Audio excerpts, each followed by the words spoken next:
Hi, and welcome back again to Tim Bigham's Big Time Options, Edges and Hedges. Taking a look at UOA today. Unusual option activity in Qualcomm QCOM, one of the kind of late to the party, but certainly catching up in a big way.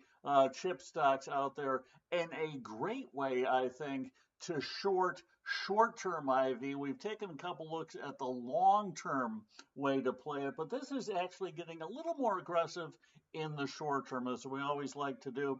We take our fusion approach, right? Taking a look at the fundamentals, not as important if you go to short term as we are in this case, technical, and the big one, IV analysis. So let's jump in and take a look.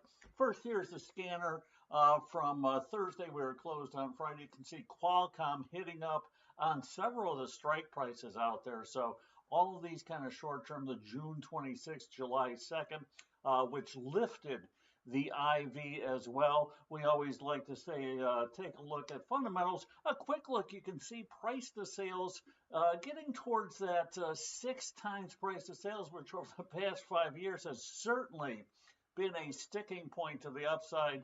We'll see if that's the case this time as well. But more importantly, as we said, IV implied volatility certainly getting rich. Here is the 30-day IV shooting up again right from Wednesday to Thursday. Here you can see on the short end, especially IV from Wednesday in red to Thursday in green, heading higher because of all that unusual option activity, especially on the call side. We'll see in a second. Here is that July 2nd where we saw some of that volume, right? The skew on this, right? Out of the money call is trading at a much higher implied volatility than similar out of the money puts. Normally, that tends to be flatter, if not slightly reversed. You can see the huge jump in IV in the short term, especially as the volume gravitate towards that short term in the July 2nd and the traditional July options. Those are the two expirations we ended up choosing. Here's a look at kind of the past 20 days or so IV. You can see 20 days ago generalized trading under 75, now over 85, and pretty much at the highest level we have seen over this time frame. But note that calls leading the charge, right?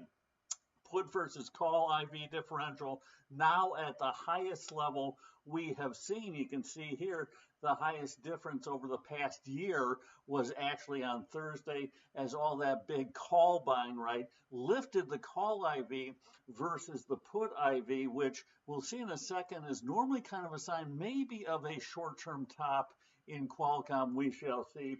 Here is the IV, as you can see, still very rich at the 94th percentile. You can see calls outpacing puts by about a 3.5 to 1 ratio, right? As certainly some huge call volume coming in. Here's a quick look at the IV, and this is on a 30-day, 30 delta call in green and put in kind of the orangish yellow. You can see over the past 5 years, normally fairly highly correlated, but recently we've seen that huge spike in both calls and puts, right, have been pretty much pegged right around the 40 level, give or take, back and forth here. But recently just seen that huge run up, right? And we're also seeing calls, right, the IV in green start to far outpace the puts. I took a different look at it. Here is the past 6 months. As you can see, the IV absolutely exploding on both calls and puts. But you can see that the calls have in the past, normally they trade at about the same IV, with the puts maybe slightly higher, right? But a couple times over the past month or so, we saw call IV shoot up well past put IV, which signaled the top not only in IV, but we'll see in a second the price of the stock. So here was May 11th, right? Call IV in green, right? Trading at a big premium to the put IV in the orange. And then our next look on May 26th, same thing here, right? Call IV, and this is the highest when we got to IV, right? Exploding to highs, again trading on premium, but IV came down here. We're now seeing call IV creep higher as well, as indicated here, where call IV now at the highest level we have seen IV generally, right, on the 30-day getting extreme, and certainly over the past 5 years, no question about it, IV getting extreme. So a great way to kind of sell implied volatility is doing it with some strangles, or if you like more defined risk, iron condors. As we said, we like to take a look at the technicals as well. We take a look at the chart. Qualcomm kind of just trading sideways. 250-ish seems to be the upward band, right? It had gotten up there several times and pulled back, and then just below 200 to the downside. So we're using those two levels as kind of our strike selection, right? And you can see the last two times that call skew, right, was inverted, right, where we saw calls far outpacing the put IV, right, May 26th, and on May 11th, right, it ended up signaling a short-term top in the stock, right? We can also see that when IV hit the highest level, right, on May 29th, if we go back and take a look at our 20-day one, right, you can see, May 29th signaled kind of a short-term top in IV right around here, at least for the time being, in the top in the stock. So that sets up for a couple trade ideas. One is a sell strangle. Went back to June 15th, so basically to start last week, right, looking at the traditional July 200, 280 sell strangle, right, selling the 200 put, the 280 call. You can see it was trading about 1575 back then, right? Stock was at roughly $220, 220.81 to be exact. You definitely would have been net long, selling a negative 29, selling a 20. So you'd be 9 deltas net long on the trade, right? Picking up some nice theta, right? 26 and 24. So you'd expect to make about 50 cents a day on the trade just from time decay. Fast forward to Thursday's close, right? You can see the stock moved up, not too much, right? 220-ish to 226, right? But the strangle actually increased in price, right? Why? Because IV jumped. We're now at 81 and 91 on the calls. Back then, 76 and 82. So IV exploded, right? On this, we had the stock move towards a favorable price, right? Ideally, you want it somewhere around 240, the midpoint of 200, 280, especially short term, right? We had time passing. You expect time decay to also lower the price of that. But because of that huge jump in IV, we actually saw that sell strangle explode higher. So taking a quick look at it here, going back to June 15th, the stock at 220.81, that sell strangle selling the July, right? 200 puts, 280 calls, trading at 15.75. You would have been 9 deltas net long. You would make about 50 cents a day in time decay. The IV back then just under 80. Fast forward to Thursday's close, right? We saw the stock move to 226.11. Not a very big move, right, for a 200 plus stock, right? But that sell strangle actually jumped up to 610, up 35 cents. The delta on the trade still bullish, but pretty much neutral. So you would have been about 5 deltas net long over the course of those 4 days. Theta increased because of the huge jump in implied volatility, as we said, moving up over 7 vol points. So the sell strangle, we would expect to make about 25 cents from a beneficial move in the stock. We were long deltas, right, to begin with, still saying slightly long. You'd expect to make money, but, right, you actually didn't make money, right? Theta, time decay, you'd expect to make about $2, right, because we're making about 50 cents a day in time decay, right? So combined, you'd expect that sell strangle, right, to actually drop in price from 15.75 to about 13.37. It actually increased in price 35 cents to 16.10. Why? Because of this huge jump in IV. So our vol edge on that one, $2.75. And you can see on Thursday's close, you still have a huge cushion, 296.10, by selling the strangle, the 280 call, right, being part of it for 16.10. 296.10 is your upside break even, almost 70 points of upside, or over 30%.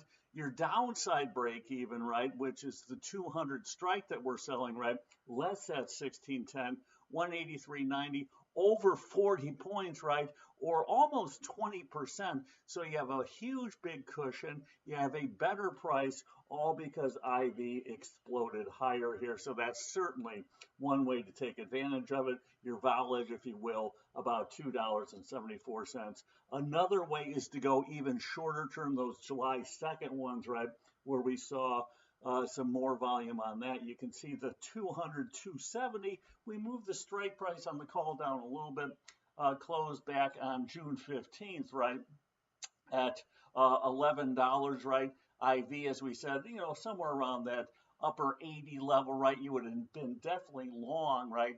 Selling a negative 26 and an 18, so 8 deltas net long. Fast forward to, again, Thursday's close, the stock moved up a little bit, right? But that strangle actually got more expensive, right? Went from 11 to 11.35 or so. Why? That huge jump in implied volatility again, that huge just run up in IV is what we're looking to capture here. We're looking for that reversion, that huge pop we expect to drop, right, as it has in the past every time we got up here. So we're seeing that huge spike. Just a simple pullback would be all it takes on this one. So doing our analysis here, right, again, on June 15th to start the week, to stock at 220.81, the 270, 200 sell strangle that expires July 2nd, much shorter term, 2 weeks shorter, right? Would have started with 8 deltas net long. Thursday's close would have been basically flat short 1 delta, right? And that's because of a jump in implied volatility. But you would expect, again, from a delta standpoint, you've been about 3.5 deltas net long, stock up about $5 or so. You expect to have a little bit of a drop from the delta. Time decay certainly, right? Because the theta now on the shorter term ones, you're making about $1 a day in time decay, right? You'd expect to make over $3 in theta, right? So you'd expect that $11 strangle price to drop about $3.66 to $7.40. It actually went up 35 cents to $11.35. Why? Massive jump in IV, giving you almost a 4-point vol edge here. I did a simple 5-point drop in IV to see what would happen, right? And 5 points is not all that much. We're just looking to go from here to here, so back to the previous kind of highs.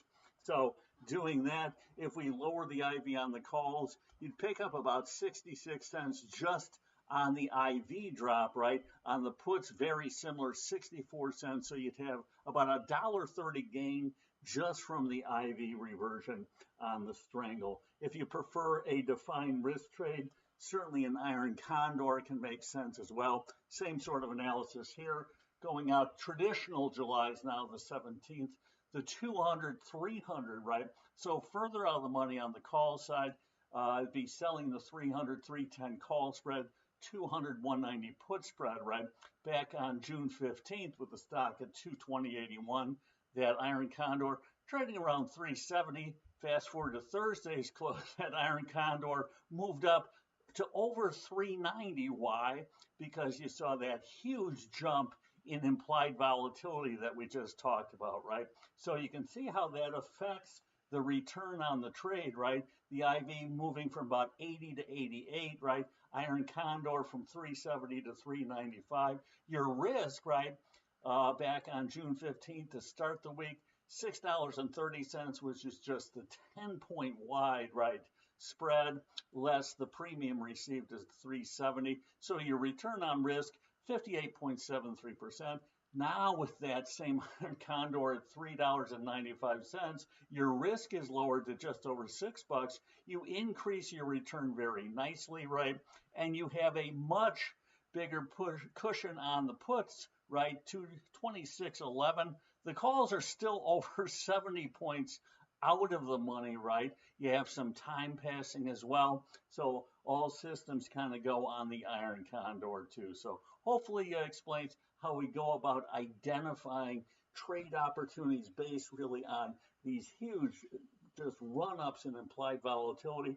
And in this case, especially on the call side, right, where every time in the past we have seen the calls kind of get out over their skis versus the puts, it led to a drop in IV generally and a drop in the stock price. As we said, the last two times that the call skew got inverted, the stock at least did slow down, come back to support. So that's why we structured the trade that way. So we always like to point out, though, trading is all about probability, not certainty. So position size accordingly, especially on those sell strangles, right, that have a naked option element. About 15,000 per trade is what you need on that. On the sell iron condor, right, define risk, you can position size a little more aggressively.